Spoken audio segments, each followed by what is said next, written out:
Mais une question se pose quand même quand on veut étudier le crime organisé en France, c'est est-ce que c'est une mission impossible? Parce que voilà, on a eu pas mal de problèmes, on va dire de défis, comme j'aimerais bien les appeler. 4 défis que j'ai identifiés ayant participé, que je remercie Fabrice encore pour cette participation. La première, qui est les sources. Une chose assez marrante qu'on demandait en fait à tous les magistrats qu'on a rencontrés, c'est combien. Alors vous pouvez mettre combien de n'importe quoi, combien ils sont, combien ils gagnent, aucune réponse. Vous n'allez avoir aucune réponse. Mais également, on a un deuxième problème de source, parce qu'on vous a dit on travaille sur des dossiers judiciaires. Ah oui, c'est marrant. Mais le problème, c'est qu'ils sont censés être publics et accessibles au public, du coup.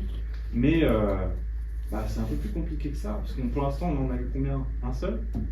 Oui, heureusement, on en a en réserve un peu, mais sinon, ouais. un seul, oui. Un seul, oui. Sur une dizaine de demandes. Oui. Voilà. Quand on nous répond aussi. Oui. Voilà. C'est quand même un défi majeur. Et pour ce qui est des restes en sources ouvertes, on s'est abreuvé, on va dire, au niveau des sources journalistiques et des quelques datas françaises qui existent de manière quantitative sur le sujet au niveau de la délinquance et des saisies de stupéfiants, etc. On fait la traduction en italien ou pas?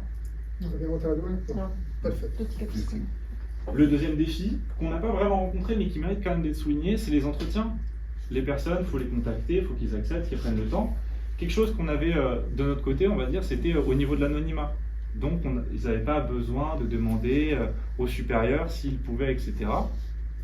Ce qui fait que c'était tout de suite plus facile en fait de les rencontrer. Mais il faut quand même noter que c'est un défi majeur. Le troisième défi, qui est assez connexe en fait avec le premier, c'est les débats que ça suscite, parce que chaque secteur n'est pas vraiment d'accord avec l'autre, parce qu'ils ont des cas très spécifiques, ils ont accès à des données très spécifiques, et donc des visions très spécifiques du crime organisé, qui influent en fait sur le résultat. On a eu plusieurs fois des mails en fait, de personnes qui n'étaient pas du tout d'accord avec les résultats qu'on a eus, et de manière très légitime parfois. On a eu des mails qui nous ont bien orientés. Et ça, c'est donc les 4 défis qu'on a eu.